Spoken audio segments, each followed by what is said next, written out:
Welcome everybody to Talk That Talk, where we have the unfiltered, unscripted, uncomfortable conversation.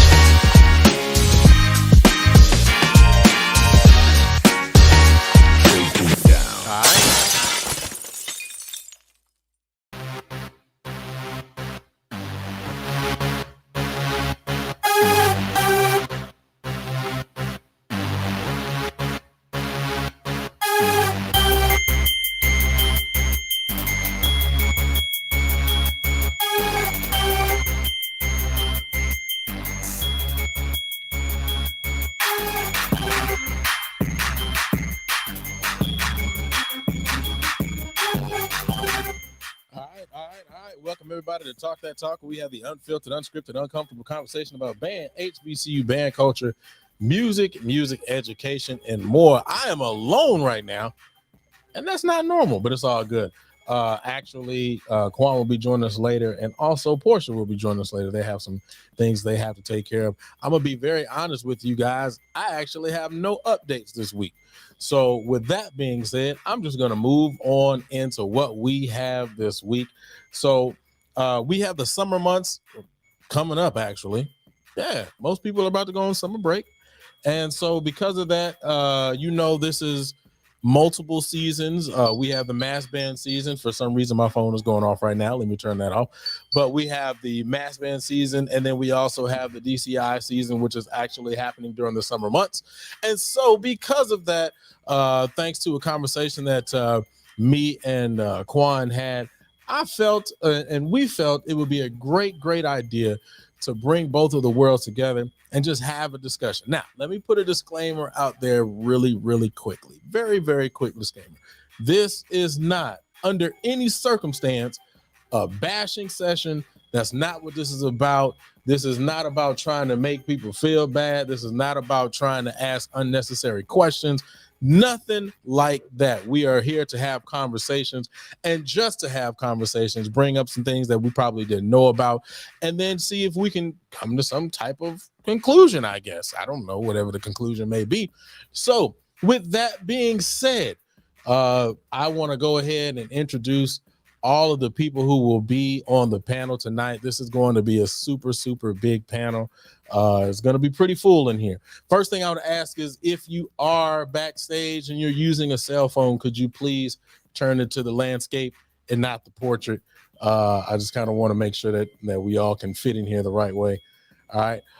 But first of all, let me go ahead and introduce the first guy. You guys already know who this guy is. He was one of the original Talk That Talk members. And I would also go so far as to say a founding member of Talk That Talk, the originator. We got Rick in the building. What's going on, bro? Man, ain't got nothing. Hold on, let me get your clap there. There we go. What's going on? Ain't nothing, bro. It's been a long time. Man, look at the little cut daddy. Okay, I see you with a little part in your head. I'm in here oozing, boozing, and cruising. And if you're not doing it, you're losing. All right. So I want to make sure I get all these names right, because I'm looking at the names here. So the next person that we're going to bring into the room, as a matter of fact, I'm going to be very honest, a lot of the people that we have today are going to be from the Georgia Mass Band. So let me go ahead and bring in, Elijah. There we go. Let's bring in Elijah. What's going on, brother? I don't know if you were, let me see. There we go. We hit the unmute. I didn't hear you. Oh, okay. Yeah, there we go. Okay. All right. Next up, I told you we got a full house in here, man. So we're gonna try to make sure we move it all through here as quickly as possible. Next up, we have I guess he's not a stranger. Well, he is a stranger to the program, but he's not a stranger to me or Rick.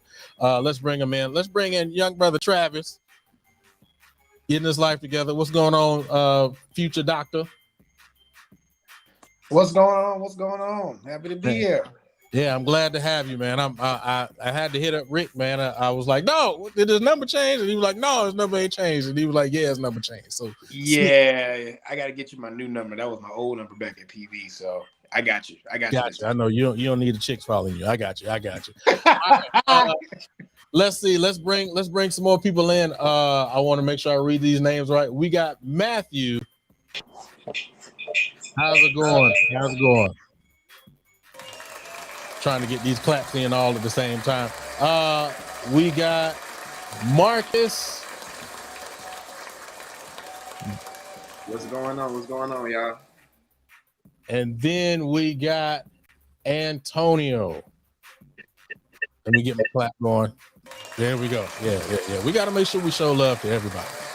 All right. We have got a full room in here. And as I said before, Quan and Portia will be joining us later.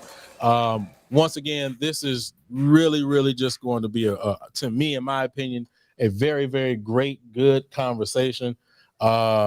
So I want to go ahead and kick it off like this. We have people on the DCI side. We have people on the mass band side. And I want to make sure that I put it out there.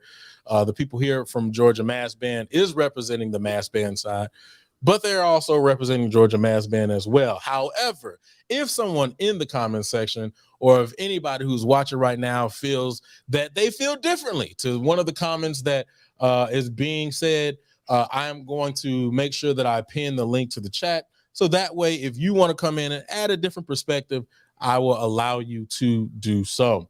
All right. So without further ado, let me kind of go around the room real quick and just kind of give introductions. I mean, we all know who some of these people are, but if you don't know who these people are, I want to try to allow people to give their own introductions in their own way. So let's just do it like this. Can we do name and undergraduate, university, and the organization in which you're representing, if that makes sense? So, name, where you graduated from, and what mass band or core group you're representing. So I'm gonna go to my right, and I mean everybody knows who he is, but do it anyway. Go ahead, Rick.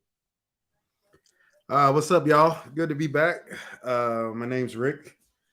You said, so it's good to be amongst the brothers. I'm an undergraduate at Norfolk State University. I was a dizziac at Norfolk State. I'm a trumpet player. My affiliation is with DCI. I'm currently the brass caption head of the Mandarins, drum and bugle corps out of Sacramento, California. Prior to that, man, I've been all over the activity. I taught the Bluecoats for 8 years. And before that, I taught the cadets. So I've been around the activity a lot. I've been around the HBC community since 2000. So, yeah. All right. Would you prefer Elijah or Muggy? I don't know which way to go. I go by Muggy. Okay. Yeah, a lot of people know me as Muggy. Got you. All right, Muggy, you got to go for it. All right. Well, my name is Muggy Elijah Thompson, undergraduate, Jackson State University, trumpet player, trumpet section leader, RDO, Phi Mu Alpha, Georgia Mass Band, one of the Georgia Mass Band founders as well. So nice to meet y'all. All right, all hail. All right, Travis, you got it, brother. What's going on, y'all? My name is Travis Higgins, also a trumpet player. Undergrad was at Prairie View under these two people, Rick and Prof. Luke. I am on the DCI side. I marched Vanguard in 2012, and that was an experience. And then 2014, I marched Bluecoats, and I was the screamer soloist and duettist there, under Rick, who also was his first year teaching at the Bluecoats there. So, yeah, and that's pretty much it. All right, man. Chuck, hey, trumpet players, it is what it is, man. Don't be hating on the trumpet players in here, man. That's what we do. All right, Matthew. Hey, how y'all doing? Matthew Boggs, graduated from Jackson State, also trumpet player, trump funk, EOH, all that. Red Dog, also member of Phi Beta Sigma fraternity, Spring Initiate 2016, and co-founder of Georgia Mass Band. Go ahead and let them know what that great fraternity was again, my good brother. That is one of the greatest fraternities on earth. Phi Beta Yes, Sigma sir. Fraternity Incorporated. Yes, sir. Get it right. Go mob. All right, Travis done found a friend. Oh Lord. All right, Marcus. What's going on, y'all? I'm Marcus, graduate of Jackson State University as well, saxophone player, Phi Mu Alpha, RDO, all that good stuff, and a co-founder of Georgia Mass Band. All right, and Antonio. Antonio Alexander, Jackson State graduate, mellow player, Red Dog, Georgia Mass Band co-founder. It's a lot. Keep it short and simple. All right. So all of you are RDO, and then all of y'all came from Jackson as well. All right. Did all of y'all march the same years? Yeah, we're all Crab Brothers actually. Okay. All right. Dope. So I just want to make sure I put it out there. One, and I say this all the time, I try my best to be the most neutral party ever, right? So to be the neutral party and to be fair, I'm gonna just go ahead and put it out there. When I was an undergrad, I did want to be Trump Funk. Not an undergrad. In high school, because Rick will say something. No, when I was in high school, I wanted to be Trump Funk. And then of course everybody who knows me knows I'm a J5 fan. So hey, there we go. All right, so neutral party and all this. All right, so let's go ahead and get this thing started. Let's go ahead and get this thing popping off. So with these summer months coming up, and with the complete differences or maybe not differences of the two organizations and the two crafts, one of the first questions that I do want to ask is, do you feel like your particular organization is treated or judged unfairly by the other side? Do you feel your organization is judged unfairly by the other side? Well, it's gonna be hard to get everybody in here. I'll go Rick first, and then I'll pop in from here on out. And if you have an interjection or anything like that, don't be afraid to go ahead and put it in there. Go ahead, Rick. I think that there's a misconception on both sides, right? I think that there is a large amount of drum corps, my own included, that are making a concerted effort to get HBCU members from HBCUs involved. I think it's important just because to get the opportunity, you know what I'm saying? All these brothers are from Jackson State. Travis had an opportunity to teach one of your own over the last 2 years, and that brother was a star in DCI. Rajel he's a star. And I'll go ahead and put it out there. I marched cadets too. So, like a lot of what he was doing was the same thing I was doing as, coming from Norfolk State. And I think that now more than any time, people in DCI are recognizing that there's an untapped well of talent at HBCU. It's not just me. It's not just Travis. You know what I'm saying? Like they know you want a good baritone player, you need to go to an HBCU. You want a high note trumpet player, you need to go to an HBCU. That's just a big part of what it is right now. On the other side of that, we as HBCU graduates own our community. Nobody owns our community but us. And we are very protective of our community. And when we feel like people are disingenuous, we're not always open to people coming into our community or trying to profit off our community. And I think there's a lot of distrust of the DCI community and the HBCU family in general, because for so long, let's be frank, DCI groups looked down on HBCUs. Like they just did. When I marched cadets, literally the brass caption head stood in my visual audition to make sure I could march. And I was a vet when I went to cadets. I had marched in another drum corps before I went there. So I think it's a bit of misconception. I'm not going to hog the time, Julian, so I'll leave it there, man. I think there's a bit of misconception on both sides. Okay. Muggy, do you feel your organization is judged unfairly from the other side? I think there are certain stereotypes. Maybe that's probably the proper word.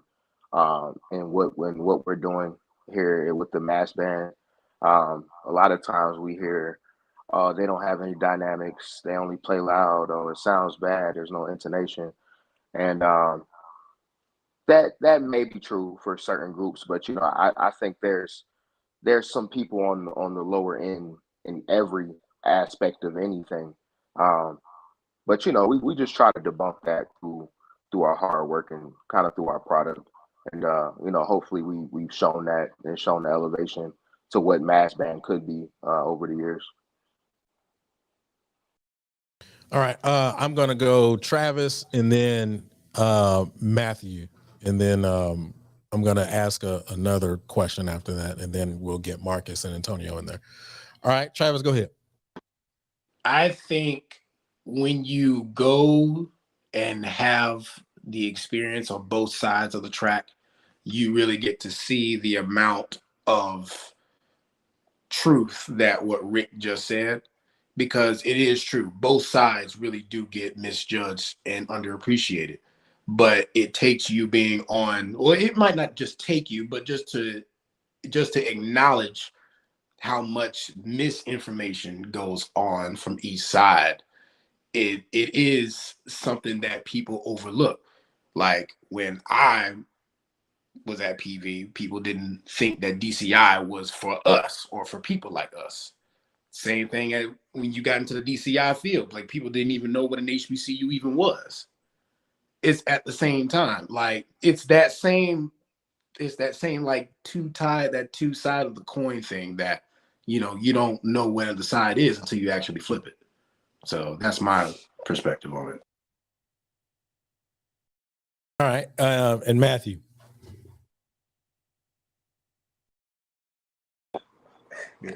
Oh, okay. I think you kind of hit it on the head. It's just a thing that I feel like if both sides actually got that experience, that it wouldn't be too much to misjudge, because it's not, as far as the teaching and wanting the best for your students and getting the best product of sound, it's not too much of a difference there. So I think it's just not knowing what is really happening and how they're getting that product versus how DCI product versus mass band product. And it's just that difference. It makes it so that it's that misconception that he was talking about earlier. And I just think it's something that both people should just experience. And then that misconception just won't be there. Yeah.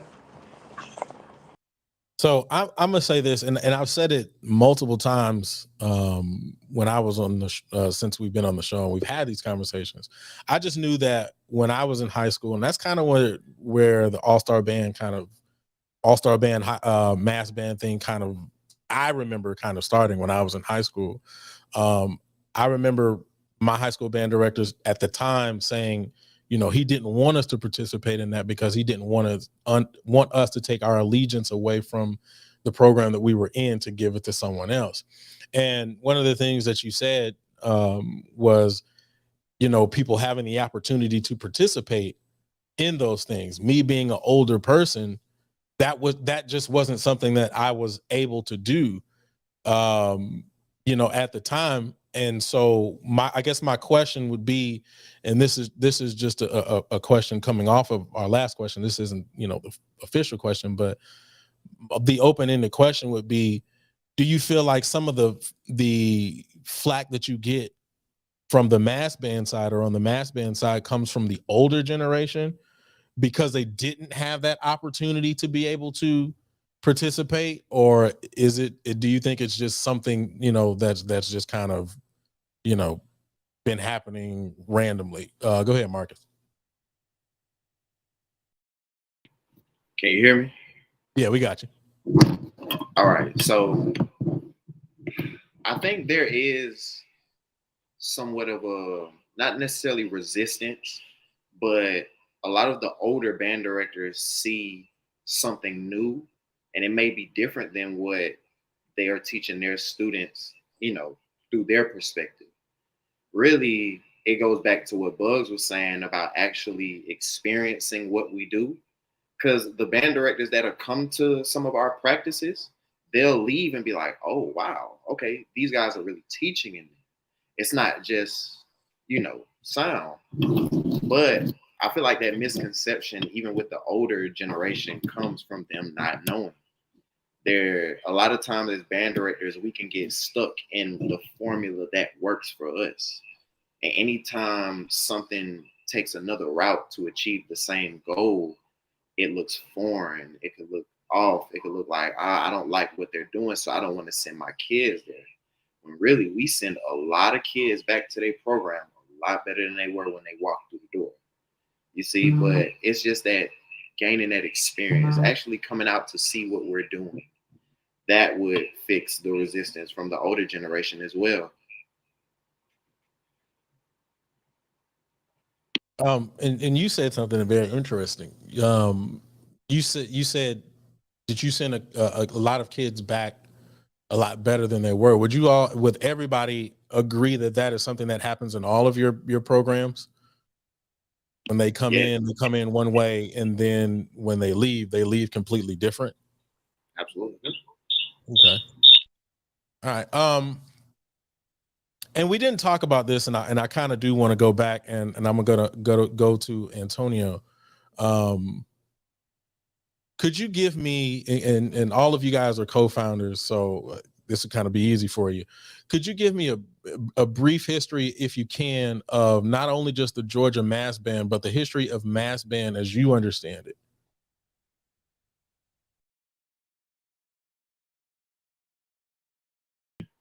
I'll do it. Okay, go ahead. Okay. So with the history of Georgia Mass Band, we were initially founded in 2016. Actually under a different name. We were the Atlanta Mass Band at one point, and throughout time we came upon Georgia Mass Band, and we stuck with that, Georgia Muscle. History of Mass Band as a whole, to be honest, it's interesting for us to say because we're a fairly new program in this arena. You look at New Orleans All-Star Band, who's been doing this since the late 90s and early 2000s, and Memphis, all of these other places, we're fairly new. So I can give you our history, but the history of Mass Band from my perspective is just watching it on YouTube or maybe going to a battle over the summer. But we're fairly new to this. Okay. And I didn't know that about you all, as far as, it started from one place and it actually got to where it is now, which is Georgia Mass Band. Like I didn't even know it started in 2016. I'm a Houston guy. So, coming up in the 90s and in the early 2000s, the only thing I remember was the Houston All-Star Band.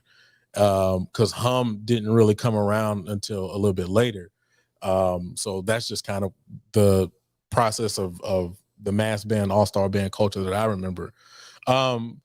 Travis or Rick, can you give me a brief history of, whichever organization you're a part of? Because I know, Travis, you taught cadets and you marched blue coats and blah, blah, blah. And Rick, you've been everywhere. But could you give, either one of you guys, give me a brief history of just your organization, and then a brief history of DCI for those people who don't know? I guess that would be Rick, because Travis is passing the baton. Well, I can give some history of DCI, but if you want to talk about cadet of the century, that's Rick. Okay. Cadets, 1934. Been around now, the oldest active corps in the top 12. Couple of interesting facts about cadets. We wore the same uniform for over 70 years. And then they when the activity changed, when we changed to that blue coats with costuming and all that, everybody had to play the game. But drum corps is much older than that. Drum corps goes back all the way to the 1800s, man.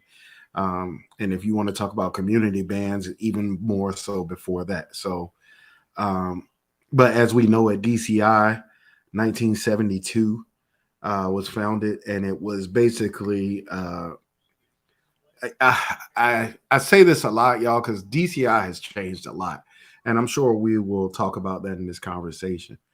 But DCI started out as an organization to keep kids off the street, and I know I hear a lot of the mass bands say the same thing. You know, it was an opportunity to give kids an option of something to do positive during the summertime. DCI started the exact same way. Now, DCI is a music major organization for the elitist. You got to have big money to do this activity. And that's one part of the activity that I wish would change, because it closes off so many great people from this activity. But we all are a part of, you know, of what's going on in the country with inflation and stuff like that. So yeah, man, DCI has been around for a very long. Well, DCI has been around since the 70s, but drum corps itself has been around for a very long time. And when you hear somebody say drum corps, basically all they're saying is there's no woodwind instruments. So we have all brass. Used to be on bugles. Now we're on concert pitched instruments. So the baritones and the tubas are both, and you know, obviously in concert pitch. Trumpets, instead of being in everything being in G, trumpets are in B flat, mellophones are in F, drums and color guide. So yeah. Okay, and you brought up something that I wanted to bring up, and I know I've asked this question on a lot of different occasions. So DCI doesn't use woodwinds. When we went to go see the Georgia Mass Band, I think it was Georgia Mass Band in New Orleans last year, right? Which low brass was killing, by the way. Just wanted to put that out. I want to put that out there. Low brass was killing.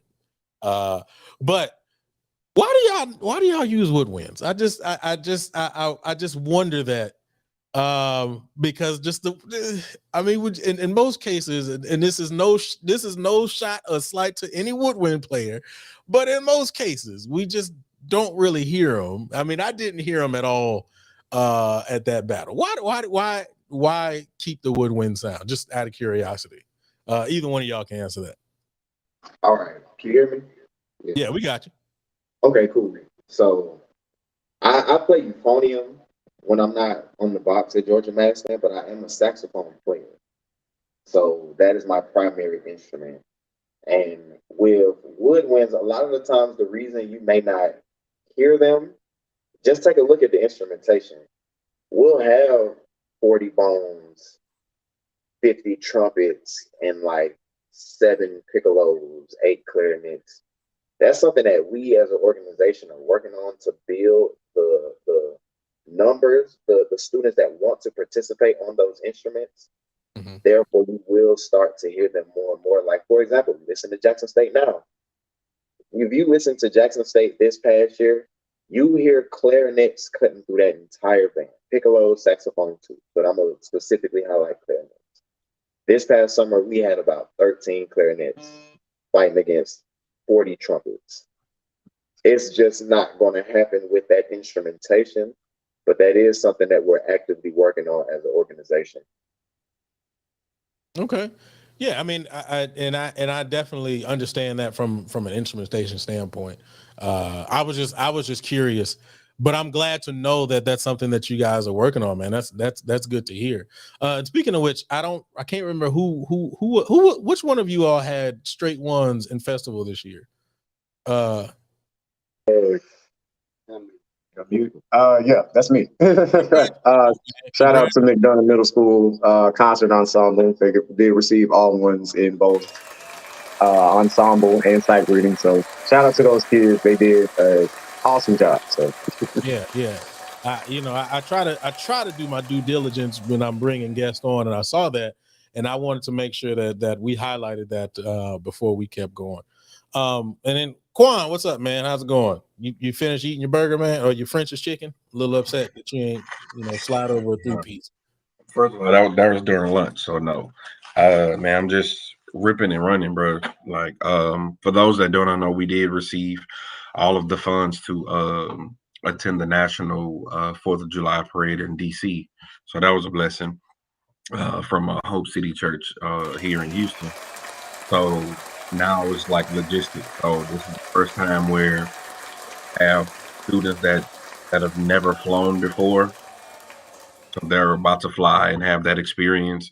So getting plane tickets, 85 plane tickets, making sure that 85 people have beds, making sure that 85 people eat 3 square meals a day every day, and all of that good stuff. And so as the only band director here, all of those logistics fall on me, but we making it work. You already know, the supporters there. I know what's going on behind the scenes. Let's just put it that way. Facts. So let's keep it moving. So we were talking about the organization is judged unfairly. Can you say that some of, and this is to anybody in the room who wants to be able to answer this question, can you say that some of the things may be warranted from either the DCI side or the mass band side? So some of the judgments that you receive, do you think that it can be warranted in a lot of spaces? Yeah, for sure. 100%. I definitely, unfortunately. Yeah. Unfortunately. Examples, though, for sure. Unfortunately. Yeah. I guess for me, I would kind of ask a question is, in your opinion, what are some of the unfair judgments that are stated for those that may not know? Like, what are some of the unfair judgments that you feel like are being stated towards mass band? I think the biggest one is that we're all about being loud, and it's kind of hard to fight that when every mass band you hear, it seems like all they're trying to do is be loud. And we as an organization, we're trying to do a lot more than that. And I don't feel that any organization is just, hey, we're just here to be loud. I believe it's always a aspect of musicality, but the product is what people see. They don't see the work that's done. So when it comes out and it just seems like, well, it seems like a bunch of your members are just blowing their face off and it's not making a good sound. And that's where that unfair judgment comes in. Is that the unfair judgment in which you all say are warranted? Is that pretty basically the one, or is there something else? And I actually have that same question on the DCI side. Travis, I know Rick stepped out, but do you feel like whatever judgments you receive, and I know Dante asked the question, what are the judgments that against DCI? But do you feel like whatever the judgments are, they're warranted? I feel that some of the judgments, one of them is like what Rick said. It's for the upper echelon, the astute, because now it's lost its focus of where it used to be. And it kind of had that same focus, like with the mass band focus, like getting kids off the street, doing something productive, especially within music. It's gotten away from that to where, okay, in order for you to be with us, we need $5,000 before May. And then after that, we need you to sustain your whole summer from mid-May to August. You're doing nothing but just marching and playing with us. And so it does come off as bougie a little bit in a way. And then, of course, from the black side, because over 90% of the activity is either white or Asian American. So from us, like I said, like when I was getting into the activity at Prairie View, people were looking at it like, are you sure that's not even for you? Like, why would you do something like that? It doesn't seem like it's attainable for us as African Americans, because some people, because of their lack of knowledge of what the activity is, they think that it's in either some case beneath them or something that's not you. That's not a part of you. That's not what we do. Like, how dare you go and find another experience of music outside of us? And so that is where we get the disconnect, where, to be honest with you, between the mass band and to the DCI side, they both come from the same origin of inspiration. And that's where we get the disconnect, because whether we're playing pop music or whatever white conductor or composer wrote in 17 whatever, it's still the same inspiration. So that's where it will come from me. I know Rick would have a little bit more to say with that, but yeah. Well, I think it's a more nuanced conversation. I understand the question, but I think that in general, like you asked the question, are some of the things warranted? Yes, they are. I mean, let's be real with each other. DCI has had some years where it was boring as hell. And I'm saying that as a member of both communities. So much so that at one point, y'all, I don't know if y'all knew this, DCI hired this guy named Michael Cesario, who's a legend in the activity, as the entertainment director. His job was to make sure that chorus were putting out shows that people actually wanted to see. So Travis, you're not wrong, right?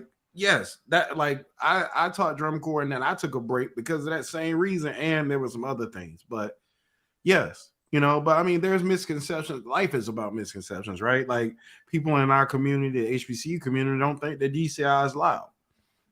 And why don't they think DCI is loud? Because they listen to recordings and they hear clarity. They hear every part equally contributing to the sound. And then they hear it in person and they're like, holy crap, man, I didn't know that's what that was. You know, but I mean, and I can't speak to the mass band sound, but as an HBCU graduate, I mean, let's be real. There are a lot of band programs that are all about loud.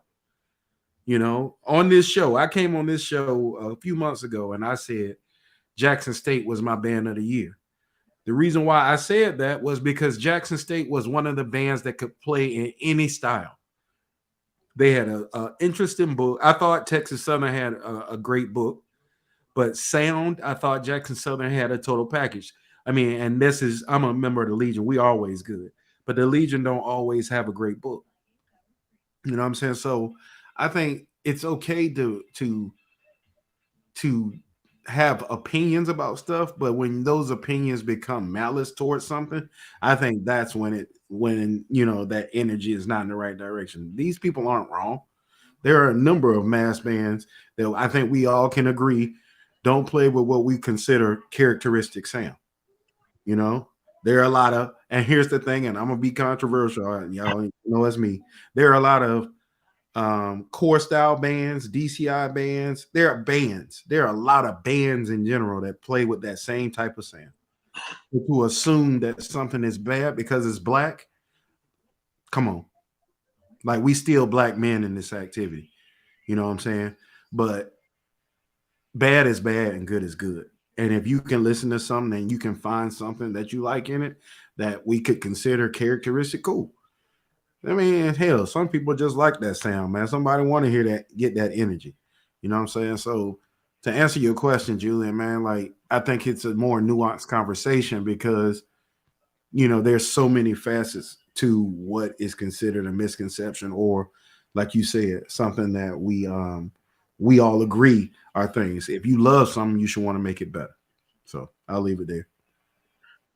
Could I share? I know I'm normally, but Julian, do you want someone else to go? Go ahead, man. You could. So for me, of course, I got my toe in the DCI world, you know, on the strength of Julian and Rick and Travis with Compass. But what I see is I think a lot of the judgments come from, in my opinion, I feel like mass band took a step back. In my opinion, I'm gonna just say it when you added alumni. From my understanding, when mass band first started popping off, it was the high school aspect and things like that. And let me be clear, because I don't want nobody to make a sound bite and be like, "Oh, he hating on alumni mass band." No, I'm not saying that. What I'm saying is I remember when mass band first was introduced to the world, and it was the high school aspect, and it was awesome, right? But I think once we started getting to the only emphasizing stands, that's when I feel like the aspect of it took a step back, compared quote unquote to DCI. I think there's a lot of mass bands that well, not a lot, but I think there are a few mass bands that do sound good. Georgia is one of them. I'm from New Orleans. I picked Georgia over New Orleans and I almost lost my NO card. However, I was right.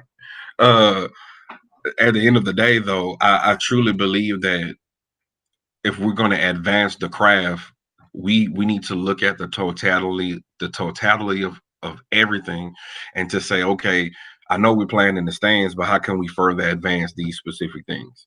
If it's about getting kids off the streets and making not only the all-star band or mass band better, but how can these kids, what they take during the summer aspect, this pedagogy, how can they bring that back to their high schools and then make them better? That's just been my only thing. I'm just not a fan of parking and playing for an hour. My thing is, there was a time when field shows were taking place and different things like that. And I feel like if we brought that back, we would actually gain more people to the all-star mass band sector as well. That's just my opinion. Before I go on to the next question, is that and you know, I know you guys say you all are fairly new, but I don't know how much you guys communicate, but and I'm talking about in the mass band community, how often you guys communicate. But is that something that you all have considered? You know, just bringing a field show aspect back to, you know, mass band. Just out of curiosity, I you know, since you brought it up. I guess I'll go on this one. I honestly say we hadn't considered that. I know I personally, like, everyone has their own preference, and me going through undergrad, I really couldn't wait to get away from field shows. And I know a lot of people, you know, I'm with and stuff, they're the same way. Like, they feel like it's relieving to just be able to come in, run music, you know, build their craft on that, and go home. You know, you don't have to wait 3 hours for the clarinets to get on the 50 or something like that. It's an easy instrument. But, you know, I personally really prefer to just play. That's all I really cared about. And that's what a lot of people do. You know, you have two sides. Some people only care about the field show. Some people only care about playing. Antonio, how much of that, bro? Can I ask, if you don't mind me asking, and to all the Georgia Mass Man brothers, how much of that is because of the lack of innovation? I'll say, like doing the same thing over and I over. just I mean, feel obviously, I know we do different field shows. I'm not, you know, but like it's the same process. You already know what it is: drill song, dance routine, get off the field. You know, how much of it has to do with that? In that aspect, yeah, that's pretty much it, because that is a field show. You know, you come on, you got your opening, you got your drill out there, then you get your dances out there. If for us, for our culture, you're gonna have a dance routine or something like that, and then you get off the field. And it's literally, it's been that format for every college band ever. Yeah. So like I'm with Antonio, like I won't say in undergrad, I was just ready to get away from the field show. I enjoyed the field show and the different things that we did and all of those aspects. But my favorite part of being an undergrad was being in the stands and that aspect of it. So I think mass band allows you to be in that favorite aspect of marching band. So that's how I feel about it, just me personally. But yeah, it's that constant cycle of, well, this, and that. Even if we kind of change the format, me personally, I don't think mass band needs that. And you know what, bro? I think it's a conference thing, right? Like I was about to say the same thing. I was about to say the same thing. Yeah, our band, like Julian and I marched together, right? And Travis's director of bands, I was the associate director. Travis's director of bands was one of the directors at the college we went to.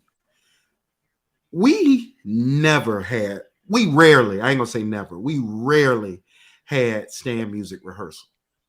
Rarely, bro. Like we never worked on stand music. Dr. Sanford was not having it, bro. We would get the rehearsal, and like, you know, I love my band. Don't get me wrong. We would get the rehearsal. We would hit that damn E flat chord for 15 minutes. We ain't had no warm ups. We used to play E flat chord, and I used to be sitting there like, I'm not playing this. Like I didn't play it all day. I'm not playing that shit. And then we would play that. We would run something that was in the show, like making sure the music was crisp. And majority of our time was outside on that field. Dr. Sanford ain't play that. And like, it's misconceptions, right? Because when I was in band, bro, I thought the SWAC was playing a joke on me the first time I heard a SWAC like video because I had never heard it. I didn't come up in that culture.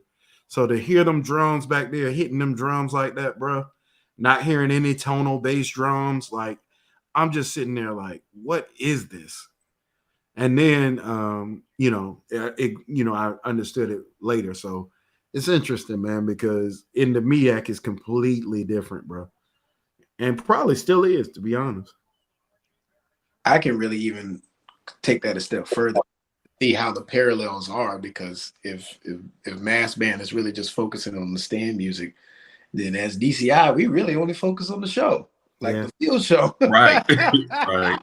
Right. But I personally, to be honest with you, I enjoy being on the field. I mean, as me, I came from Prairie View, and Quan also came from Prairie View. So, like, you had that enjoyment in the stands, and the stands is all cool. But when halftime is showtime, and I think that was one of my favorite parts of being, marching with the Storm. I mean, Dr. Sanford, like the same pride that people take in the stands, we took that pride in the field show. Like the same way. Can't nobody see us in the stands. For us, it was ain't nobody gonna out drill us. Can't nobody see us on this field. And we were sharp, man. And like, but then we got up in the stand. Julian and I, we talk about this all the time. Go look at some of them Norfolk State clips from the early 2000s in the stands. They aren't very good. They are not very good. Like past PYT, ESPN, and NET, it gets murky. So I think, like you say, I think it's just different things, man. It's okay to be different. So yeah, I have a quick point about that. We also have to acknowledge that in mass bands, we actually don't have a lot of time. So when you're talking about field shows, you're talking about unifying hundreds of people from even more universities, and everybody's marching style. No, Jackson State's marching style is how it's supposed to be. FAMU style is how it's supposed to be.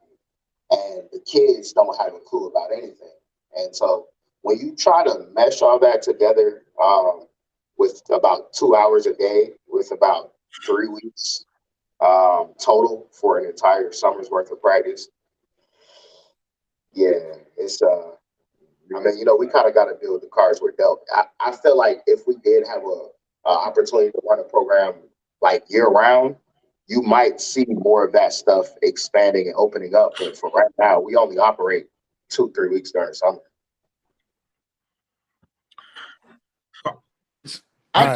Quan, last point, and then we gotta. I was saying thank you for that clarity.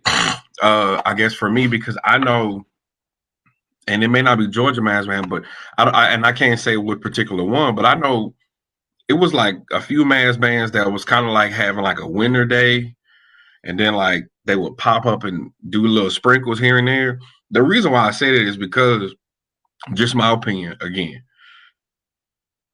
y'all book be like stupid big. Like let's keep it 1,000. Y'all have about 20 plus songs that y'all throwing out like y'all playing spades. Oh, he threw that one.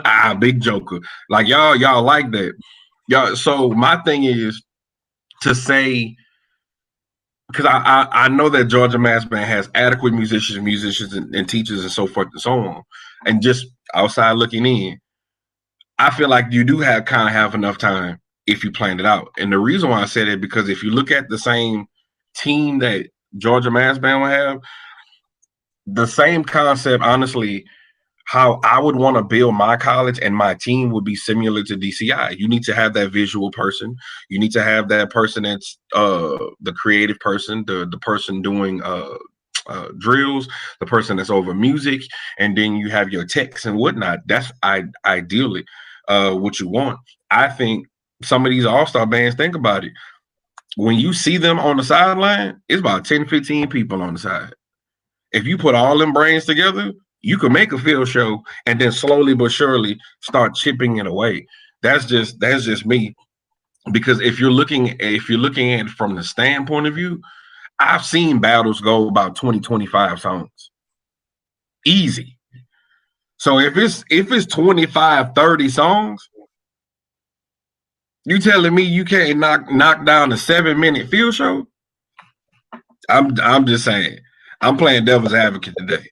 So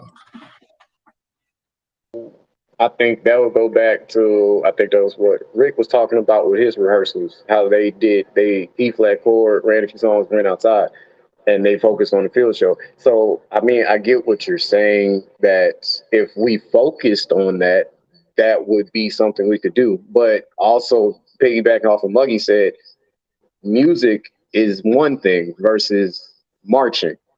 I marched at Jackson State. I used to march. We used to do dap swing in high school, more FAMU style. It is swing and sway, Jackson State. It took a good 2 weeks to get that down. It's just field show. That's a whole different aspect, a whole different monster conditioning, all that different type of thing. Mass band, we put the music out in front of you. All right, let's start learning. That also deals with a lot of our performances too. Though a lot of our competitions are more so head-to-head battles, like fifth quarter type battles versus that. So I mean, if we could spend half of our summer working on the field show, then you wouldn't have gotten that performance last year against New Orleans. Yeah, we wouldn't have been able to play 20 songs. Right. We would have been able to play like It would have been a 20-minute event. Yeah, after the field show, the book would be significantly smaller. Okay. All right. We gotta move on to the next topic. I think this next one is gonna be a lot quicker than, well, maybe not. All right, but let's do it the right way first. Welcome everybody to Talk That Talk. We have the unfiltered, unscripted, uncomfortable conversation about band, HBCU band culture, music education, and more. Man, y'all go ahead and smash that like daddy right now. If you're in the building, if you're in the room, if you're watching on Facebook or YouTube, go ahead and hit that like button. You can even give it a thumbs down. Just help the YouTube algorithm. Also, please make sure you subscribe to the Passion Is Network and turn on notifications. This episode will be up on all your podcast networks. Just type in Talk That Talk, except for on Apple Podcasts, where you can type in Real Talk That Talk. All right. Here we go. Let's kind of dive a little deeper. And I know we've kind of hinted on this a little bit. But let's start. Matter of fact, I think we went forward, so let's go backwards this time. What would you say the differences are within DCI and mass band? What would you say the differences are? What differences can you pinpoint off the top? Let's start with Antonio first. Differences, I would definitely say music selection is a huge difference. Like that's probably the biggest difference out there. I think you're definitely going to get different sounds as well, because whether you like really hear the woodwinds or not, they're still doing something to all of the timbres and stuff. And versus the all brass band, like some sounds just can't really emulate it with the woodwinds in there and without woodwinds. So those are my two big differences that I realized. Okay. Matthew, what are the differences? What differences do you see between mass band and DCI? Well, I think it goes back to our last conversation, stands versus field. DCI seems more masterful in the field aspect, making a show. And even though he did say that it did have a boring year, I do enjoy watching a lot of DCI shows. Just the color, the movement, all of that. Field shows is great for DCI, but you'll never see a DCI band in the stands just facing off, and that's more of a mass band type of thing, that battle aspect. So that's the difference for me. Let me clear up what my last statement was. Like, when I was saying that doesn't mean that we also don't work on other music outside of the show. So for the equivalent of what would be our stands or anything like that would be our lot drill or our lot performances, where we work on whatever certain types of excerpts, exercises, warm-ups that come into play to help us get ready and prepare for the field show. Like, for instance, everybody knows the Blue Devil space chords. Everybody knows that. That would be a nice, great example of what we were doing a lot. So, but yeah, just to not confuse anybody that all we just do is just go on the field and march. But it is a large part of what we do. Okay. Well, Travis, while you were talking, what would you say the differences are between mass band and DCI? To me, to be honest with you, the biggest difference I would say is influence. Um, Mass band is influenced heavily by the HBCU perspective of band versus whenever we get to in the drum corps world, yes, like we all come from a same like pie of band, but our focus is more so on the core side to the field show perspective. And that's where the bread and butter for the drum corps world is with the field show. Another way is I wouldn't say tradition, but no, I'm just gonna leave it there at that big difference is the influence because most like you said, most of the people have said like their influence have come from Jackson or FAM or most HBCU perspectives. Not to say that they're like a filter or like a conduit towards these HBCUs, but that's where most of the influence, at least from my perspective, that's where it comes from. All right. Rick, what would you say the differences are in mass band and DCI? Mass band. Well, these brothers already said it. Mass band. They don't have the time. You know, we do. We work our show, y'all. Depending on the day. If it's a show day, we work our show about 6 hours a day. If it's a rehearsal day, we work our show close to 10 hours a day.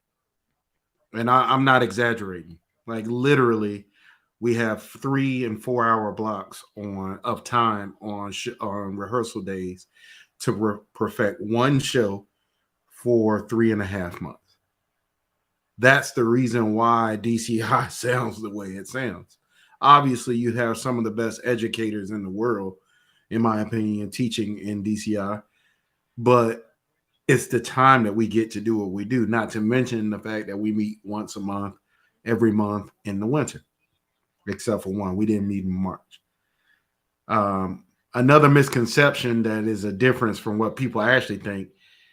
The kids that come to DCI are not always these exceptionally talented folks that people think they are. They aren't. They just get taught at an extremely high level.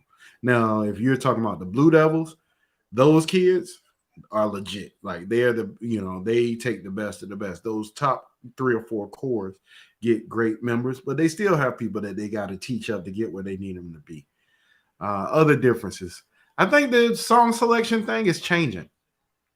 I think that's a big part of why DCI is growing again is because DCI cores aren't afraid. Like Julian, I know you can attest to this because when you were at Guardians, y'all played Kendrick Lamar. You know what I'm saying? Or was it Kanye West? One of the two. Yeah. Kanye West. The next year, a couple years later, Blue did Kendrick Lamar with them. Like it's changing. Like DCI is changing from what it used to be. But the thing about it is, in general, y'all, I think it's just the biggest difference between the two is financial. Y'all aren't charging y'all's folks $5,000 to participate. To march in my drum corps this year, it costs $5,000. To march in Travis's is more than that. So, like I said, it's become an elitist activity where you have to be wealthy to participate, or you have to have somebody behind you that's willing to help you raise the money to do what you do. We provide scholarships with my drum corps to try to mediate some of that stuff. So the financial piece, our budgets, y'all, drum corps budgets are in the millions of dollars. You know what I'm saying? Could you imagine what y'all could be able to do with a mass band with $1 million budget? And a sponsorship from Conselmer, Yamaha, DeMolin, all these, folks. Like it's big business. That's why they call it marching music's major league, because it's literally multi-million-dollar operations getting these cores up and down the road. Every night we got 6 to 7 vehicles driving through the night to get us to the next place. You know what I'm saying? So there's a bunch of differences, but I say, for the sake of time, those are the biggest ones. So there were two questions that popped in my head as you guys were going through this. So I asked the first question. So you guys were talking about time. And I've heard that on multiple occasions. Is there a reason why you guys only keep it to a specific amount of time that you guys are going through the mass band process, and then your rehearsal time, so on and so forth? Is there a reason for that, or is that just the way things go? Okay. Okay, so we usually stick to the summer because of the availability of resources for one. Like we're practicing at Charles Drew High School this summer, and it would be really hard for us to practice when they're practicing there. So we use a lot of these facilities, and it would be hard for us to get in there during the school year. Not only that, a lot of the students that we have participate in their own marching programs. A lot of the alumni that we have march with us are away at college. It's really interesting getting a large group together like we want. We can have small pockets of people during the school year, but if we're going to be 300 deep like we're going to be this summer, we need to have a place to house everybody. That's one. And then another reason we keep it to the summer is because, like I said, we're somewhat new to this.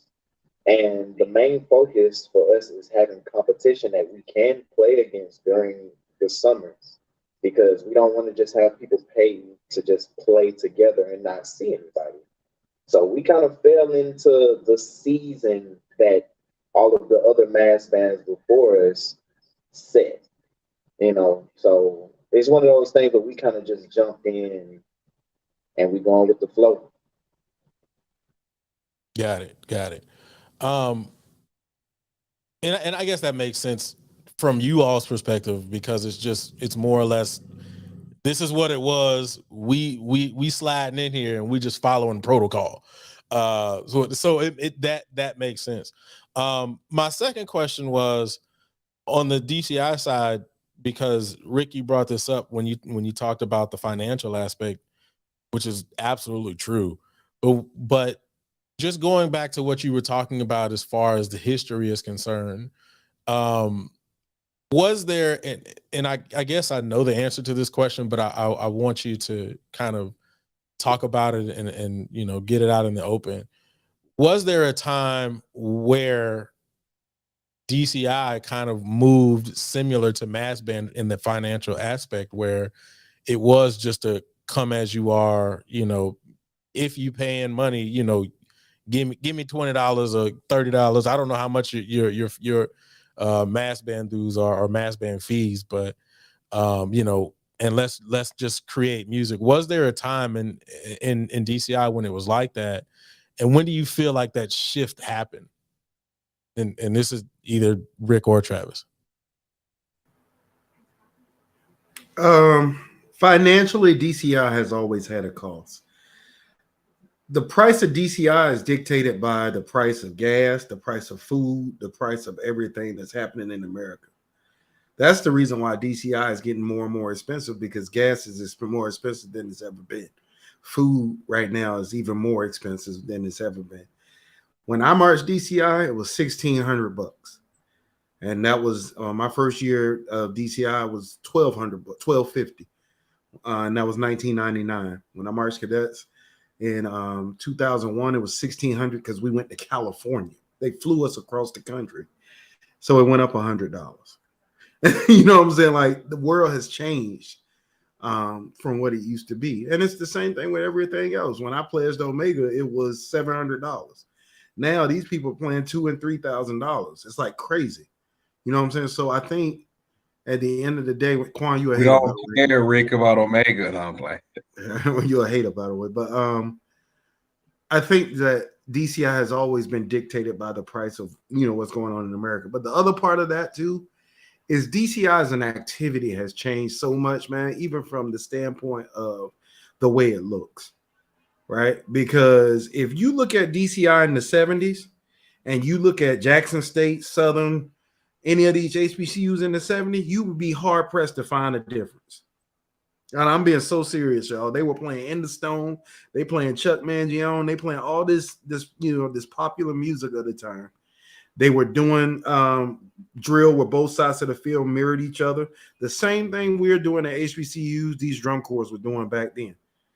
And then all of a sudden in the 80s, it just like there was this huge split. So where the HBCU stayed the course, and I taught this in a course when I taught at Prairie View. Like you would be hard pressed, and then all of a sudden in the 80s, you got corps like Vanguard and the Cadets like doing all these different things, and the two separated. So that's the thing that's always funny to me is how much these two mirror each other, and we don't even realize it. You know what I'm saying? We serving the same purpose. We're trying to do the same thing. It's just done in a different way. Some of the ways I don't agree with. Everybody know that about me. You know, there are certain sounds that I'm never going to be okay with. But, you know, to each his own. I've learned over the last year or two that, you know, it's better to let people do what they do. But yeah, from a financial standpoint, you know, the activity has always cost a certain amount to be able to get the cores up the road. I'm gonna take it a step further that I don't think we've also kind of focused on. So when you're in DCI or getting into the activity of DCI, there are three different types of divisions within the sport. So there's world class, which is what me and Rick are talking about, where you're paying the $5,000 to $6,000. Yeah, we're almost at $6,000 for tour fees. But so that we're at that's world class. The Blue Devils, the Blue Coats, the Vanguard Cadets, all those other ones. But then you have two other divisions that are lower than that, where you don't travel as much. Like you're not going to be traveling to California. You might go across maybe 2 or 3 states. That's your open class, which is where you've never heard of BDB or Blue Devils B or Vanguard Cadets or Cadets 2 or these type of other organizations that they're not on the world class level in terms of financial traveling and all these type of things. But that doesn't also mean that they get lower level caliber of teaching. They're still in the same area. And then you have what is called Class A division, which is basically what Compass was when me, Luke, and Quan taught, which is what Compass was. Compass was a Class A division. We didn't travel outside of Texas. Well, they call it Sound Sport now. Oh, yeah. Now it's called Sound Sport. But when I was marching, it was called Class A. And so basically, you didn't lead the state. It was really a whosoever will come as you are type of thing. Give us $100, $200. Make sure you can get here, pack a lunch, and let's go to work. It was that type of thing. So there are different divisions of DCI that can fit what you are available to do. But of course, you know, as an overambitious person that we are, or that I see that we are, you know, you want to be with the big dogs, and with the big dogs come the big money. And unless you have a sponsor, or like I said, whenever I marched at Blue Coats, I needed a sponsor. As soon as I got the spot, and as soon as they let me with the contract saying that, hey, we want you here, the next question was, all right, where the money at? Where the money reside? And so after we got it done, I found the sponsors that I needed to do to get where it needs to go. But yeah, that would be the equivalent of what would be financially where it would be DCI wise. I do want to just say this real quick that I think we haven't really addressed. The difference between the two is they have a true adjudication process. So we have to, you know, bring that up. So that's number one. Number two, I think Rick tapped on it when he spoke about the process of like how productions have changed. One of my favorite corps is Madison Scout, of course. However, like now, if you look at certain corps, it's about a big production. It's about props and different things, and that's why I appreciate North Carolina A&T, because they're trying to do some of those things. Now I know for the National Battle of the Band, they had so much going on. My ADHD was tripping. However, they bring that aspect to it. But one thing that's the biggest difference is I think for mass band and DCI, for mass band, y'all could play a song, and then if y'all feel like, man, that song don't hit, y'all could write 6 more songs that slap that y'all can perform the next weekend or next battle, whatever. DCI, they're perfecting one thing the entire year, and I think when you follow the circuit, it's kind of like you see the improvements as the circuit improves throughout the year until they make it to Indianapolis. I think those things are the biggest difference, because could you imagine if, like, we wouldn't like it to a degree, but could you imagine if the HBCUs was like, all right, this is our theme, this is what we're gonna do for the year, and we're just gonna perfect this show throughout the season? I mean, everybody in the stands gonna lose their goddamn mind. I see y'all scratching y'all head now. Hell no. But think about the imperfections that you do see because you're changing one field show every 2 weeks. Because you're gonna have your opener. Your opener gonna be fire because you practice it. You had time during band camp.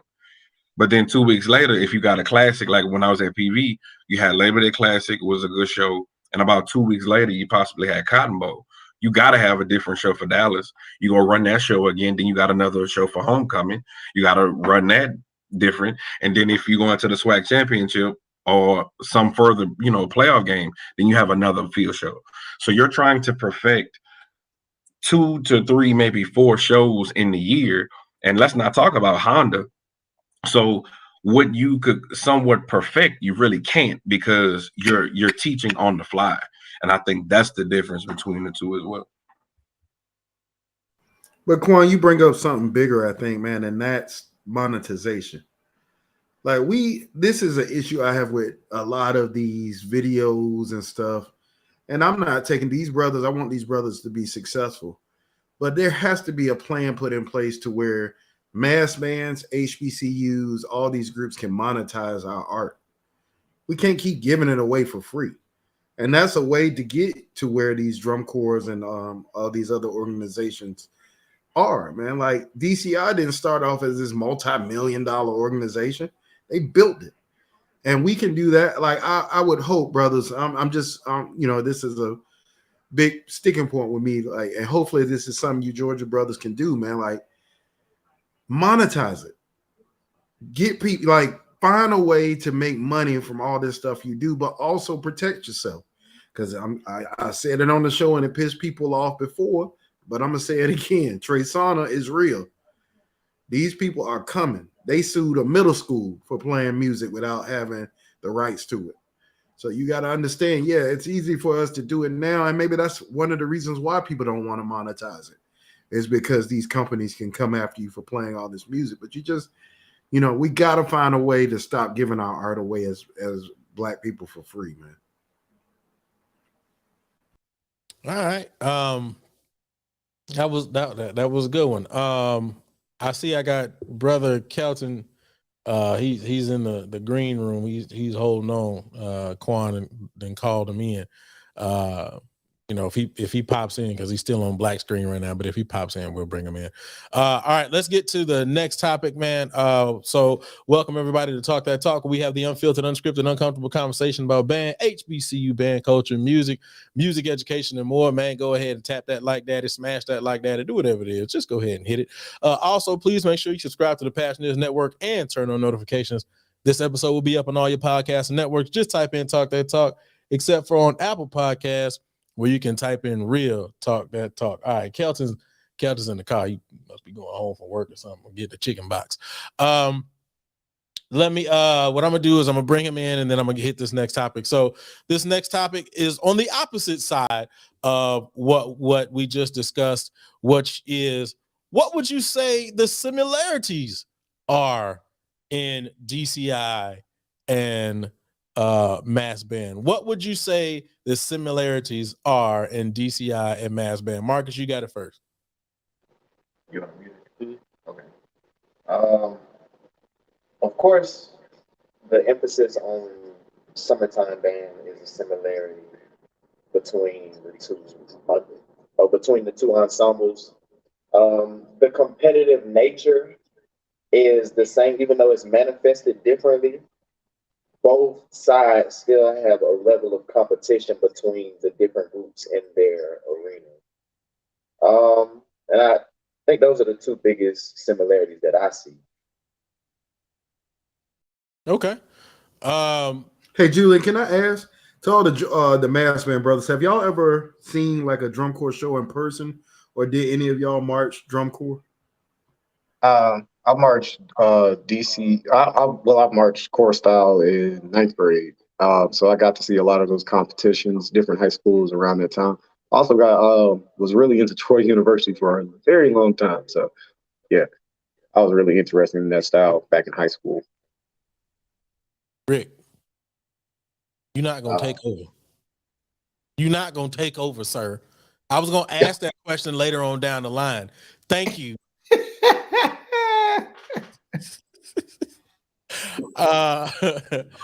Matthew, what would you say the similarities are, man? Marcus did hit a good point, that competitive aspect, but I would just say the work, the effort that you put in on both sides. As someone who marched, I know DCI is nothing compared to what I did in high school, but as far as just the work we did, working on the music, getting the show together, and what we do now, working on music, making sure it's right for this battle and that, just the work level that and effort that's put in to make sure there is a good product. That's definitely a similarity between the two, as well as just a overall love of music. No matter what the selection is, we're all here to be in band. So, that similarity is very, very big. All right. I want to really quick. He ain't back for the whole time. He just here for today. I want to really quickly allow Kelton to introduce himself. I don't want him just in here for no reason. But yeah, so Kelton, go ahead and introduce yourself, brother, while you got the floor. Hey everybody, I'm Kelton. Percussionist, drummer, like all that good stuff. Me, Quan, and all the guys, Luke and everybody, we worked at Compass together, and I'm the chorus style nutcase that me and Quan joke around about that, but I'm the chorus style guy. I did chorus style in high school. I marched in DCA. I auditioned all over the place when I was in high school, but it wasn't as big when I was in high school back in 2006. And yeah, I played drum set all over the place. And right now I'm currently the percussion director at May Creek High School in Katy. So that's a little bit about me briefly. Hope everybody's doing well. Yes, sir, man. And it's great to see you again, man. I haven't seen you since, the Compass days, man. So it's good to see you. Good to see y'all too, man. So we're gonna get you in on this conversation. So let's do this. I'll pass it to Travis and then you. So I'll go Travis first and then you. So Travis, what would you say the similarities are between DCI and Mass Band? The biggest thing that I feel like we're not speaking on right now is entertainment. Whether you are in front of a mass band or a DCI group, whatever group it is, there are some forms of elements that you can be entertained with. You might not get the same caliber of entertainment as from whatever group to whatever group. I'm not going to name anybody specifically, but the element of just you wanting to wow the crowd and to entertain your audience I feel is on a level playing field from any type of group. And that goes from any type of band, from the military to the show style to the core style. At the end of the day, you want butts in the seats. You want to be able to get the crowd up and cheering for you for whatever you did, either in the stands or on the field. For me, that's the biggest similarity for me. All right, Kelton, same question. What would you say the similarities are? I would say the massive wall of sound that each individual produce. Like with drum corps, you stand in front of a horn line, it's damn near piercing to your ears. With show style band, it's the same thing. I believe that it's the same quality of sound that each core and a show style band produces. Like that's something that's very similar to me, in my opinion. Even from percussion standpoint as well. Like everybody's playing with a massive like wall of sound, and I enjoy that. Okay. All right. Muggy, I haven't heard from you in a while. What would you say the similarities are between DCI and Mass Band? I think everybody pretty much touched on it. The biggest thing, I think we just all have the overall goal of just being the best ensemble we can be at the end of the day, regardless of what we're playing.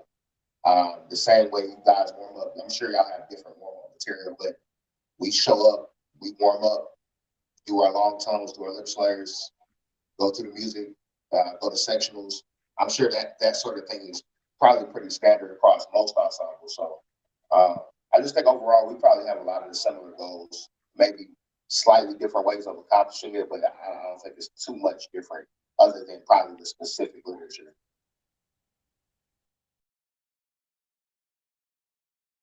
I thought I unmuted myself. All right. Yeah, man. Yeah, definitely. Rick, you got anything to add to that? You know, everybody in the daggone comments just love them some Rick. You and Quan are haters. I guess that's that alpha mess. Quan didn't even say that. That's that alpha mess. Travis, anyway. Hey, Travis, don't start before we fire that ass up. I don't start that. Don't do that, man. I've been good now. I've been good. We ain't seen nothing but a blue fire. I've been quiet. But somebody, Travis got some support here today. He got a partner in there now. Hey. I don't give a damn. Shit. Hey, somebody say, Omega certificates at Walmart. But no, man, I think the biggest similarity is just good people. It's a bunch of people trying to do something positive, man. There's a lot of mess out here today. You can't even go to the mall or to birthday parties or the church or things without having to worry about getting killed. You know, like, especially, you know, I don't want to get political, whatever, man. But at the end of the day, it's a bunch of good people trying to do something good for people and a bunch of kids that are there to be good people and learn. Like the biggest thing for our drum corps is, yes, we want our kids the same way you were saying, Matt. We want our kids to go home or better, you know, than they were. Or what, I can't remember who said it, but we want them to go home better than what they showed up. But that's just not on the instrument. That's in life. You know, I'm about building good people. So yeah, I think at the end of the day, the biggest similarity is the fact that we all want what's best for, you know, the groups that we serve. And I think, you know, a lot of groups are good at making that happen, man. So short answer.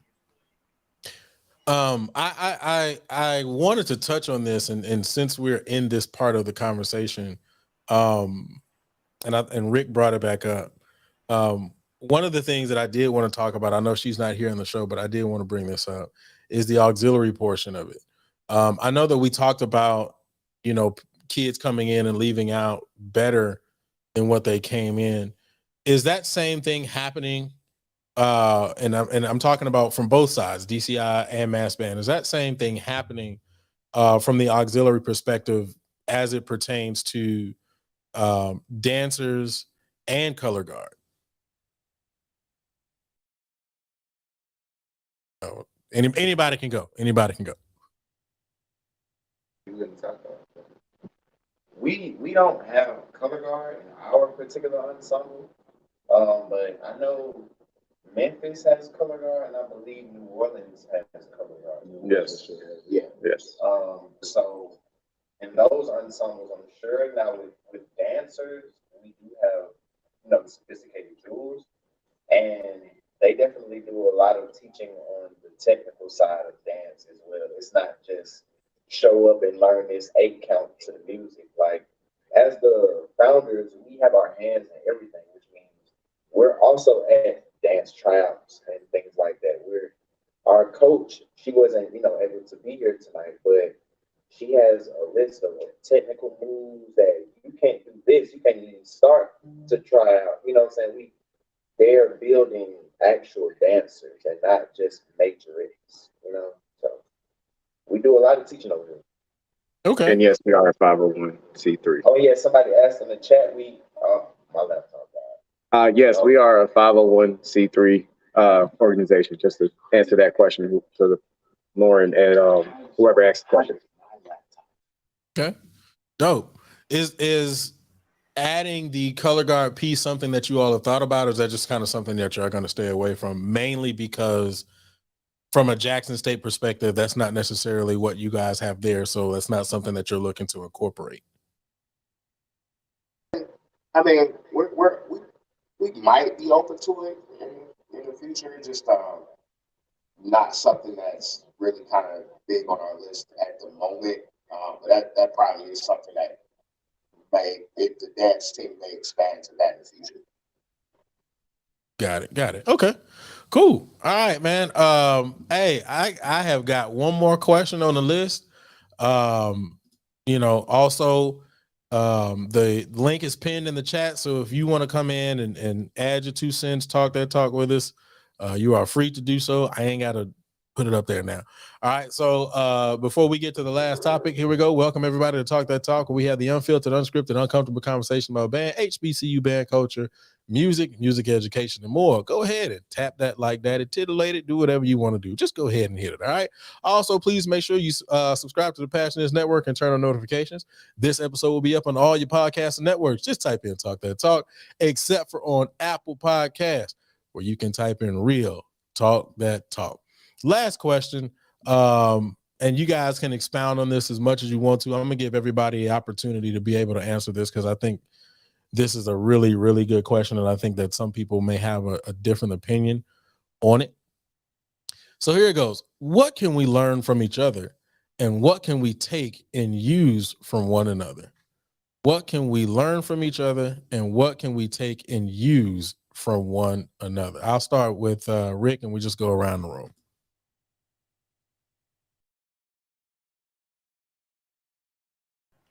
I'll start with what can we learn from each other. I think it was Muggy that brought it up, but DTI is growing from a repertoire standpoint, but we still got a long way to go. A long way to go. Like, one argument that I always have with the activity is that there's a certain style of music that seems to get the most credit. And there's just so much stuff out there that can be as effective without having to be double tongue features or, long, technical passages. Like, nobody out here can say that Thad Jones is not technical. You know what I'm saying? Like, you playing some Thad, you got to have some skills to play that music. But would it get the same, credit as British brass band music? I don't know. Julian, I know how much y'all struggled, man, doing that Kanye show. People giving y'all crap. And Matt told me about some of the issues he had doing Kendrick. So I think one thing we can definitely learn from the mass band side and the HBCU side is that all that music that we choose to play on the HBCU side can be effective in the activity. We just got to find a way to have the courage to do it. And what can we use from one another? One thing I love like I've already brought it up, was the financial side for the mass bands, being able to monetize your art and be able to do the things that y'all want to do. But I think the other side of that, brothers, is I think Atlanta's trying to do something different, but at the end of the day, a concert F in tune is a concert F in tune. Like, people didn't hear me say that a million times on this show. Everybody don't have that same attention that you brothers say you have when it comes to intonation and stuff like that. It's okay to be entertaining and still be educational, right? And that's not a style thing. You can have whatever style you have. Like, people, I've been using this as an example recently. A lot of folks I know that are in the DCI activity like brass band music, like New Orleans brass band music. That music is aggressive. That music is in your face. It's not soft. It's not delicate. It's an intense music.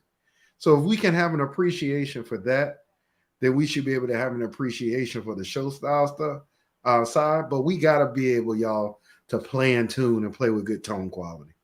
And that's not a white thing. That's not a black or white thing. That's just a good music thing.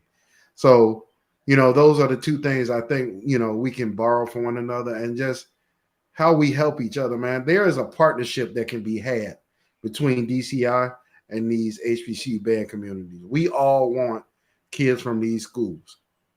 We do. Like Travis will tell you, when I started working at Blue Coats, the first thing we did when I got there was started an HBCU band scholarship. Travis was the first recipient of that scholarship. I went and I presented this, y'all, and I ain't gonna name the schools, but to some HBCUs, and I got called every Uncle Tom in the book for trying to get our kids involved in the activity, something that's gonna help them, right? If you go to school A, which is an HBCU, and the only thing that you've ever heard in your life is the HBCU style, it shuts you off from a number of jobs and stuff when you graduate from college. You can only do one thing. Whereas if you have that HBCU background and you have that core style background and you have these experiences, it makes you more marketable, which builds black wealth. Y'all know me. That's what I'm about, man. All that other stuff, hating on each other, I'm not about that. Right is right, wrong is wrong. How are we helping black people? So that's where I am. I think those are the things that I think will be beneficial going back and forth between both sides. All right. Dope. Muggy, what can we learn from each other, and what can we take and use from one another?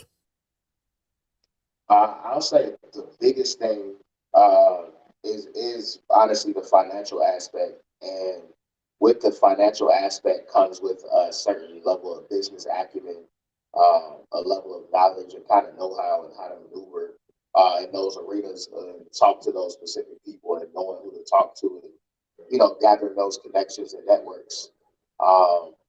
That definitely is going to take a lot of education and research on our part. We're in the process now. We've been a 501c3 since about 2018. So right now we're in the process of just honestly learning how to utilize our 501c3 status, quite frankly, in order to bring more resources to our own community, to our members, give back to our local high schools, buy instruments, repair instruments. We want to just give it all back to where we come from.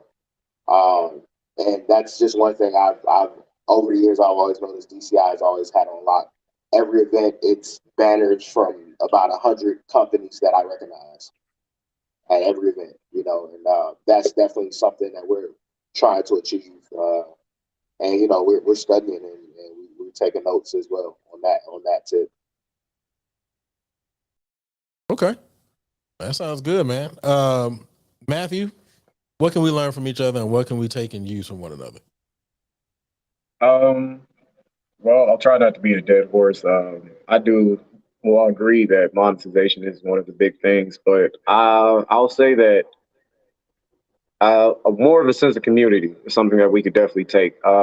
Mass band culture in itself, like we said, we're relatively new, but it feels like seems to be a disconnect. I will say it might not be the best of word, but it's harder for us as directors to get things together, but that also has to do with that monetization, and we all are lacking support in different areas. So it's hard for us to say, hey, y'all want to come here. I mean, they don't have the funds to travel. We don't have the funds to give you money to travel, but we would love to battle each other. So, monetization and just lack of being able to come together as a community and get these things together. That's something we could definitely learn from DCI. So that's what I have to say about that. All right, Travis, what can we learn from each other, and what can we take and use from one another?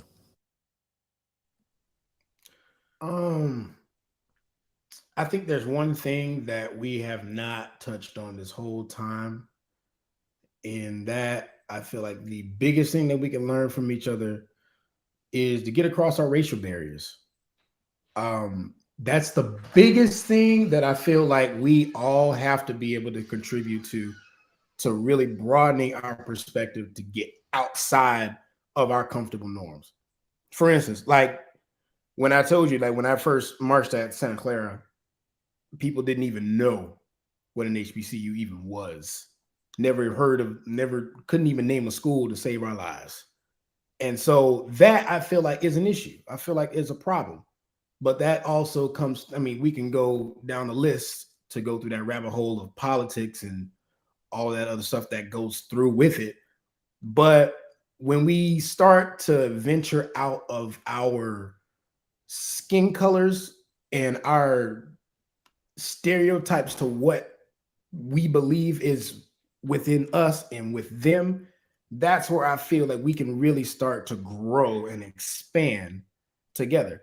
And so that gets into the thing that I feel like we can immediately take. I feel like DCI can immediately take the use of opportunities from the mass band perspective, like instantly. Like what Rick just said about the HBCU scholarship, nobody was even doing anything close, remotely close to an HBCU scholarship, and it was hard as hell to be able to get that even rolling on its way.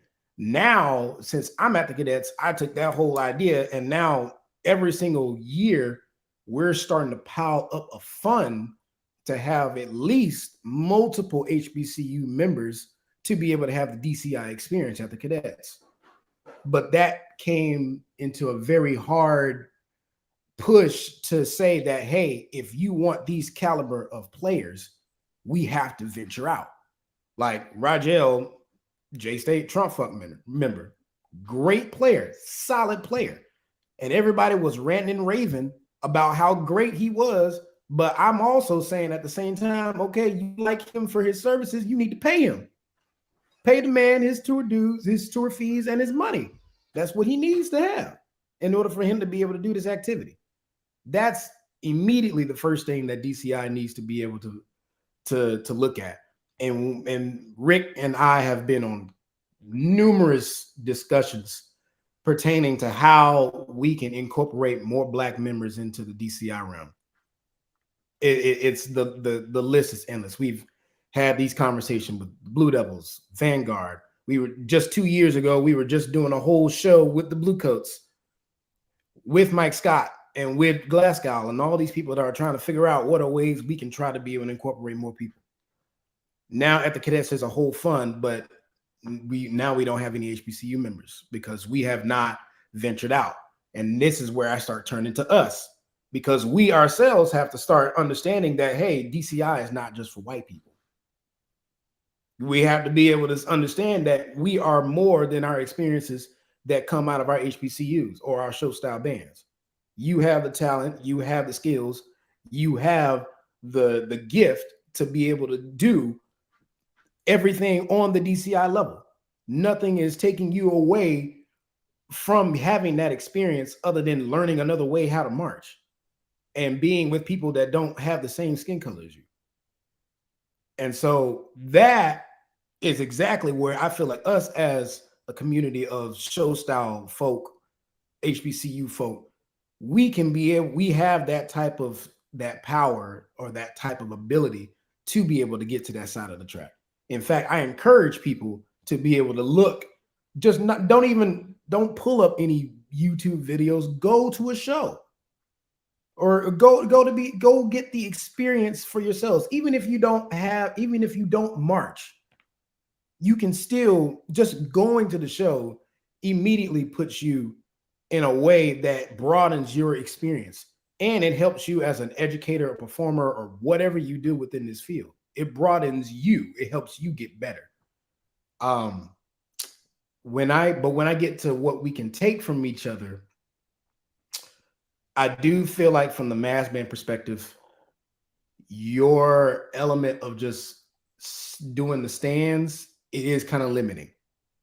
I would love to see a mass band do a great 7-minute, 10-minute routine field show and to have a sense of competition on the field. And now I know, I understand, I don't have that knowledge of what your schedule and what your type of demands are every summer, but I would love to be able to see that.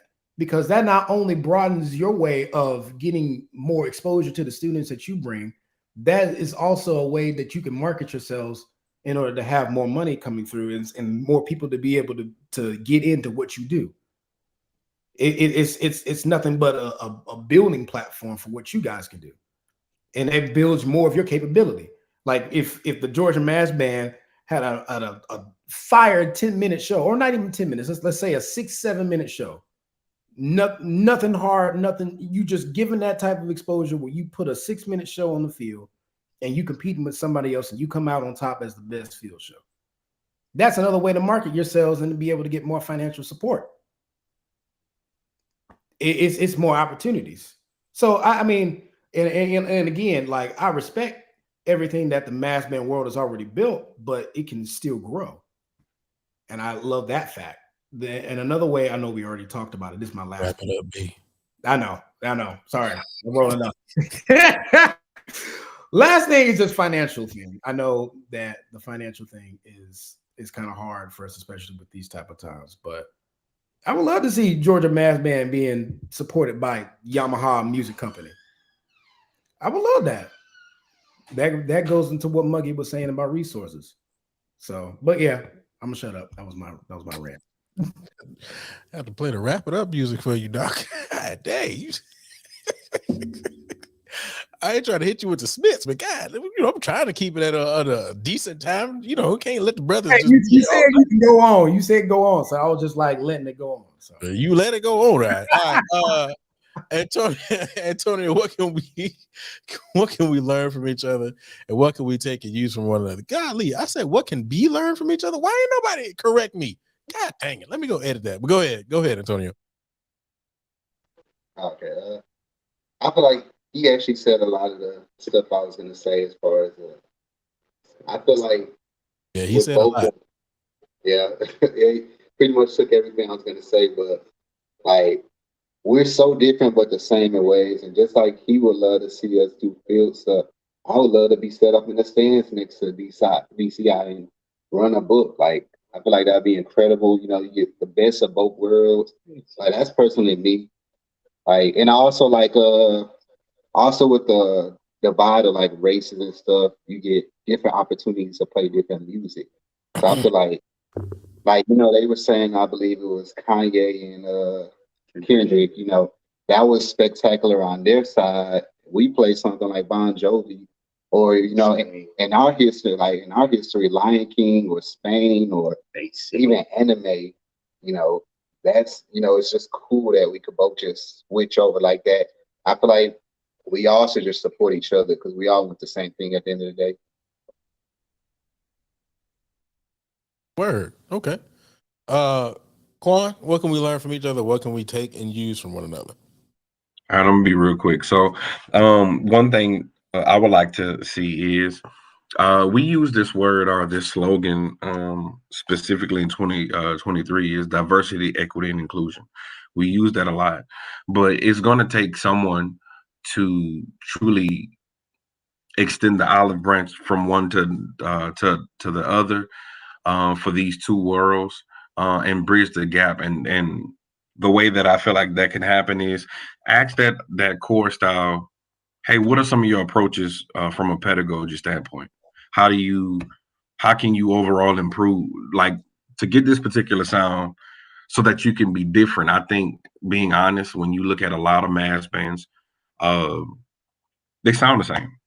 And so there's no real distinction amongst one another. And I think for some of that, ask, hey, how do you approach this? And if you like it, cool, try it out. And if you don't, that's your prerogative as well. But I think those conversations from a pedagogy standpoint, because if you're doing this, you love to teach music and you're an educator. So I think as educators, you should never get to a point where you feel like I've learned everything or that this style is the only particular way of teaching or approach. Another thing is, I would like to honestly see a mass band adjudicated competition, honestly, to where you literally have reputable adjudicators to be like, all right, the best mass band this summer was Georgia Mass Band or whomever. I would love to see that because I know from a mass band perspective, it's kind of like sometimes y'all hit like a little circuit, whereas like y'all hit New Orleans. I know some at one point it was in Houston at one point. But what if he was like, hey, well, Georgia won New Orleans and Mississippi. They're gonna see the winners of Dallas and whatever. I would love to see something like that as well. And then lastly, one thing that I do see a lot of DCI members do is they approach their fine arts directors and they give clinics to the middle schools and high schools. And by the affirmation of those fine arts directors, then those programs grow. So I would like to see some of those things on both sides as well. All right. Marcus, you got it. What can we learn from each other and what can we take and use from one another? I think one thing that we could learn from DCI, I know everybody kind of touched on the financial aspect of it, but the business and the organization aspect of it all is a thing too. Because it sounds like with DCI, there are specific events that are consistent throughout the season where a band may perform and another band may perform. With us, a lot of the times it's a phone call and it's word of mouth. It's like, yeah, we'll come, but with us, we do everything on paper. And when we first started doing that, it looked foreign to a lot of the other bands that we were playing. We're like, no, we need to sign this contract because if we're going to sell tickets and we're going to invest in getting a location for us to perform, we need to ensure that you're going to be there. So the business and the organization aspect of it, one thing that we're working towards is being able to create a circuit legitimately with these mass bands that you see instead of us operating over the phone. And one thing that I think DCI could learn from mass band, a lot of you all hit the nail on the head when you said about the excitement aspect of it. We know that the bands are going to sound good and they're going to be powerful too. I just wish, like you all would like to see a field show out of us, I would love to hear a battle out of two DCI bands. Like 10 rounds in the stands. You know what I'm saying? Yeah. So I would like to see that. I think that's a little give and take right now. That proper country. Okay. That would be interesting to see, I guess. Kelton, what can we learn from each other and what can we take and use for one another? I believe what we could learn from each other is the aspect of having people to help. I'm not really big on show style band. I tried it at TSU when I went to TSU, but I noticed like it wasn't a lot of people that are like helping the snares, helping the quads, helping the brass, doing all this other stuff like it is at drum corps. Like the reason why they're so successful is because they have a lot of adjudicators helping in every area. And like along with the racial thing, I think once we get past the barrier of like actually being able to be in a well working team to actually be successful to move forward in propelling what us as the culture wants people to see about us, I think that would be something that the HBC community could actually learn from DCI because it's everybody's helping each other. And like even with me teaching at high school, I have people coming in, clinicking my drum line. Extra ears is always good. Like if somebody's playing a flam 5 wrong and if I missed it, somebody else can come in and actually fix that for me or tell me where the way to go. And that creates the exposure of people being able to be in front of different people to understand different things. Another thing that I believe that we can learn from each other is the exposure aspect. Like DCI is everywhere. Everybody knows about DCI. people are always throwing DCI out. It gets in the movies and all this other stuff, and basically figuring out the formula to why it is that way, and trying to incorporate it the way that we incorporate things to make sure that, okay, Battle of the Bands in Phantom movie theaters, and actually exposing it to everyone and being able to see both sides of the fence. Um, I believe, I guess what we can learn from each other is the number one, breaking the racial barrier. Like everybody said it, but DCI is not white, HBCU is not black, and being okay with trying something different, like being okay for a white kid to go to HBCU and fit in, being okay for a black kid to go to UNT and fit in, and actually just enjoy the overall thing of building music, because at the end of the day, that's what it's about. It's about building music and everybody getting the experience together. And I think if we break those barriers in our minds, be okay with change, be okay with learning something new, and like exposing ourselves to everything, I believe that our culture and everything else, we'll be able to give the best representation of what we're trying to do, in my opinion. All right. HBCU is black, bro. Quan, Quan. I am black. I ain't say nothing about me not being black, Oh bro. yeah, no, my guy. Nah. Me and Kelton clown all the time. Nah, damn that. Kelton say HBCU. What you mean? I saw you. Bro, you know what I mean. I get what you said. I know what you meant. I know what you meant. It ain't just people. We got company, nigga. Like, what? We got company, bro. Don't do me like that. Come on now. Come on, not in front of company, dog. Not in front of company, big fella. This tripping. My bad. The moment you said that, I saw your face. I'm sorry. I'm sorry. Bad. No, you. Hey, it is what it is. Julia to my attention. Julia was like, But I said, HBCU ain't back. Well, damn it, what it is? That was you. That wasn't me. I just started laughing. And I want to make sure that I am super fair in saying this. And Rick kind of brought it up earlier on in the history of DCI. DCI is old art. It just is. When you start talking about mass band, even if you start talking about the Georgia mass band, you guys are fairly young. And you guys have made a lot of strides in the youth that you do have. So I definitely applaud you guys for that. But I think on the flip side of that, I think a lot of people or a lot of things keep being mentioned about, finances and exposure and so on and so forth. And I think that we also have to be fair in the fact that understanding that a lot of this is still kind of fairly young.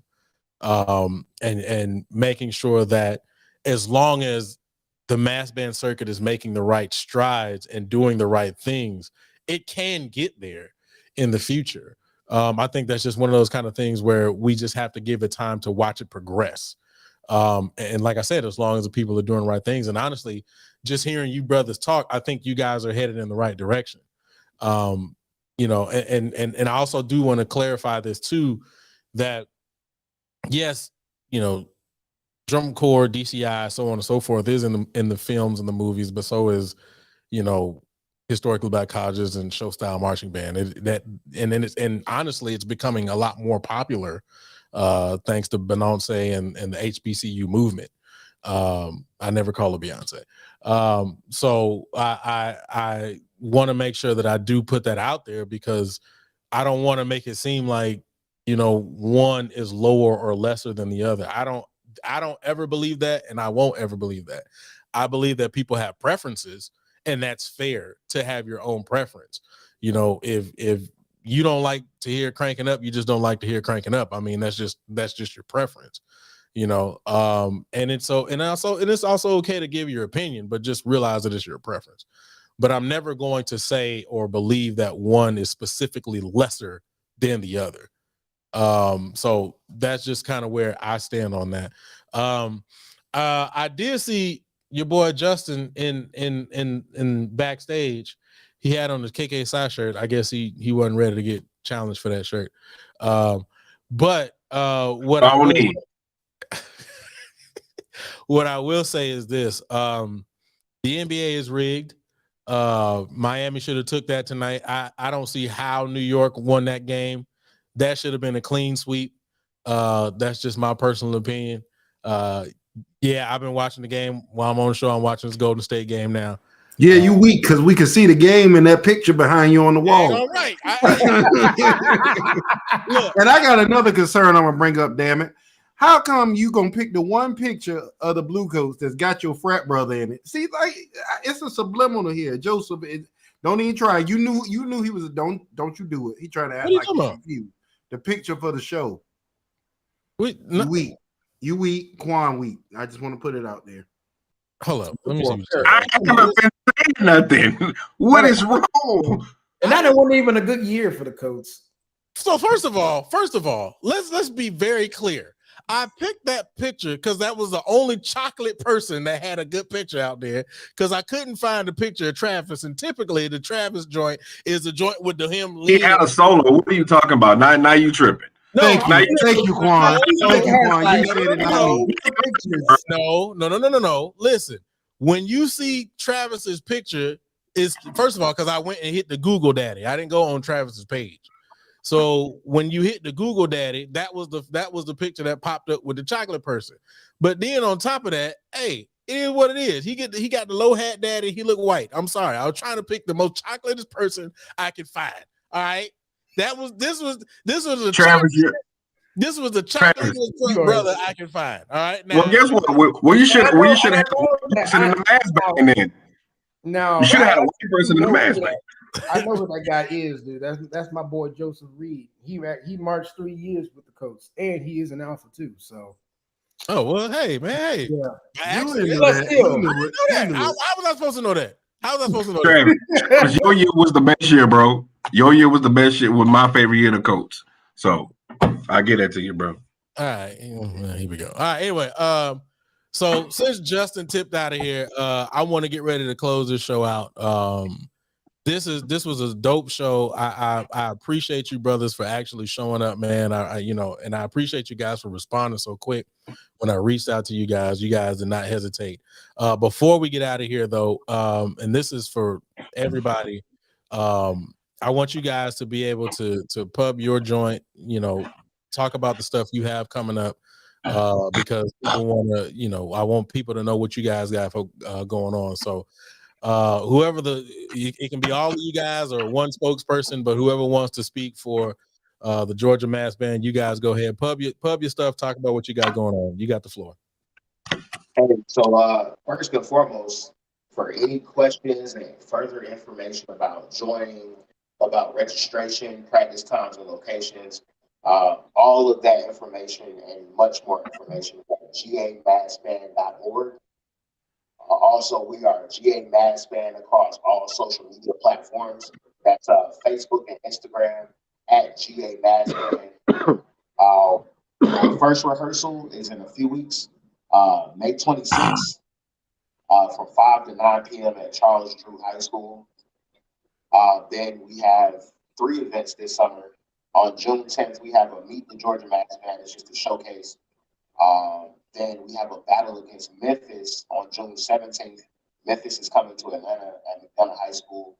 And then we finish off with the band Super Bowl Part 2, Georgia versus New Orleans, and that is at Terrace Stadium on June 24th.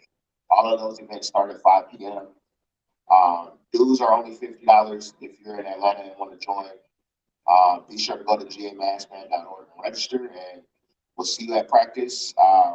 We have a contact form on the website as well if you want to get in contact with us. We are open, looking for sponsors, so that would be great. If you have any leads or information, please, reach out and just let us know, and we'll get back to you ASAP. Yeah, it's definitely the Super Bowl band, but okay. All right. Cool. And I had your joint rolling down there, man. Y'all go ahead and subscribe to their pages. Follow them. I don't know if I'm going to be able to make another Mass Band this year or GCI this year. I'm gonna try. I got to look at all the schedules. Both of them this year look like struggle bus. But we'll see. We'll see. Rick, when is Houston, Rick? When is Houston? Y'all coming to Houston? Yeah, it's the day before San Antonio. It's in July. I'll send it July to you, what? bro. Yeah. Yeah. I'll My send it July to you. book. 16th and 17th. For me, man, first of all, I gotta say, who wrote that victory lap? Which one of y'all wrote that victory lap? I'm just need a handshake, young fella. Yes, sir. I hope all the bass bands understand the influence that they have over HBCU band culture right now. Like literally, it's almost like what's on y'all stands, or I look forward to hearing in these HBCU band stands in the fall. And I think that's a huge responsibility. And I hope that everybody, sees that, man, and understands that, we're influencing a generation of folks that are going to be our future music educators and our, the people that represent us when we can't do this anymore. So, I appreciate having a chance to talk to you brothers, man. I hope things move in the right direction that you want them to. As far as me, the Mandarins are looking really good this year. I'm excited. It's going to be a good year. The show is incredible. We're announcing the show tomorrow, so y'all should go check it out. There'll probably be some names in there that you recognize as far as the music that we're doing. It's the countdown is actually up right now as we speak. So be on the lookout for that. I move in and soon. Like I'm not moving in as early as I used to because things going on. Speaking of that, congratulations to the 5-time national champion, UConn Huskies. We just won our 5th national championship, so I'm excited about that. Yep. Y'all know me. Music. I'm listening to some dope music, man. I'm only gonna give you 2 though. Thundercat. I know a lot of people know Thundercat, but Thundercat has a new track out with one of my favorite groups, Tame Impala. Y'all should check that chart out. It's called No More Lies. Georgia Masman, y'all can write that. That joint might jam. And then Robert Glasper, Terrace Martin, Kamasi Washington, like all these goats. They have a group called Dinner Party. And Dinner Party just came out with a new album called Enigmatic Society. So if you want some dope music to listen to, those are a couple things. Support Black, man. You know me. That's how I always end. We're in this together. We are not enemies.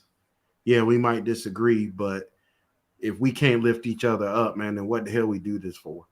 You know what I'm saying? So support Black, man. Support each other.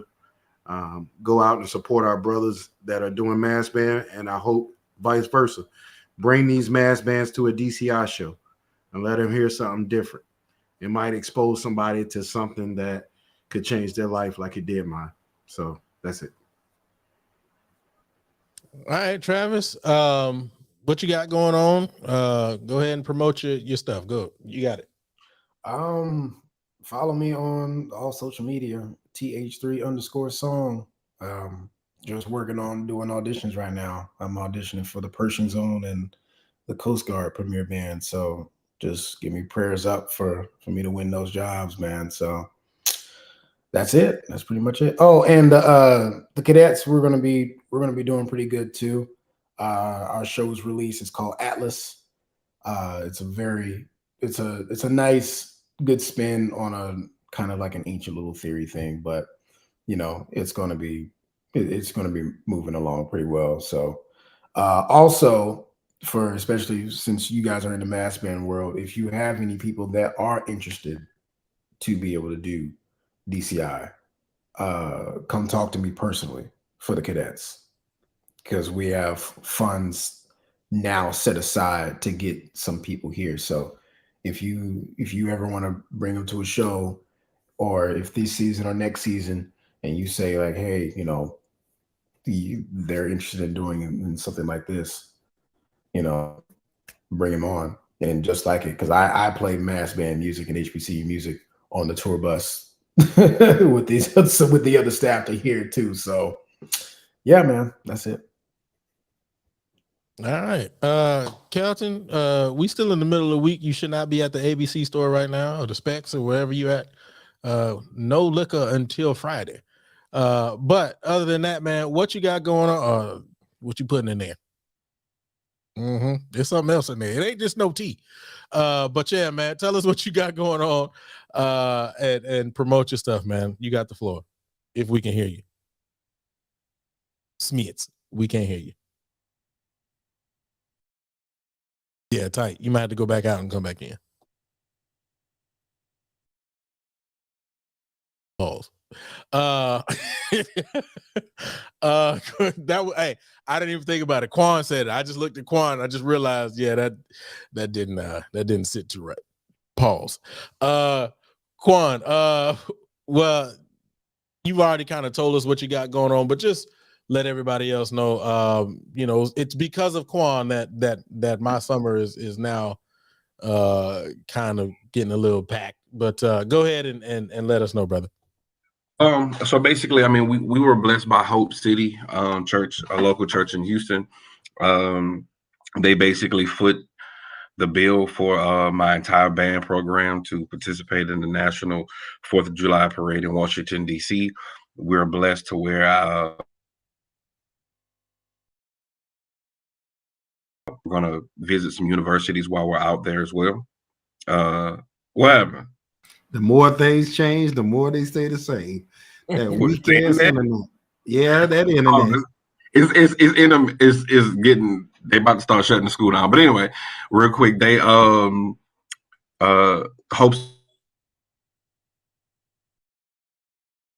City Church, they basically blessed us with footing the bill for this DC trip. Again? Oh, hold on. So they basically foot the bill for everything. It's still intermittent, y'all? No, your lips are not with your voice right now. Like your internet is awful.